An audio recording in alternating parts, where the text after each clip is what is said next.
నేరస్తుల్ని గమనించి సుమారు 5 నుంచి 7 మంది ఉన్నటువంటి నేరస్తులు దొంగల ముఠ వారిని గమనించి లొంగిపోమని ఎంత గట్టిగా వారికి చెప్పి ప్రయత్నించినప్పటికీ వారు అక్కడ అందుబాటులో ఉన్నటువంటి కంకర్రాలు తీసుకొని పోలీస్ ఎస్కార్ట్ పార్టీ మీద దాడి చేసి పారిపోయే క్రమంలో వేరే గత్యంతరం లేక ఆత్మరక్షణార్థం ట్రైన్లో ప్రయాణం చేస్తున్న ప్రయాణికుల రక్షణార్థం వాళ్ళ సెక్యూరిటీ పర్పస్ డ్యూటీలో ఉన్నటువంటి ఎస్ఐ గారు అనే సిబ్బంది 5 రౌండ్లు పిస్టల్తో ఎస్ఐ గారు, అదేవిధంగా 4 రౌండ్లు 303 వెపన్తో కానిస్టేబుల్ శేషయ్య కాల్పులు జరగడం జరిగింది.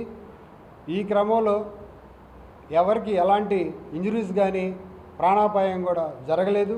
అదేవిధంగా ట్రైన్ సుమారు 17 నిమిషాలు నిలుపుదల జరిగింది.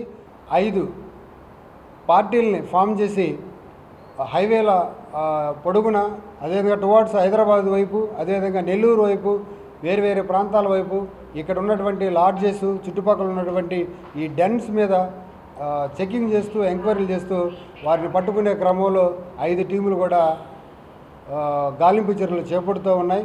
త్వరలోనే ఈ చర్యకు పాల్పడినటువంటి దొంగల మట్టను పట్టుకుంటాం.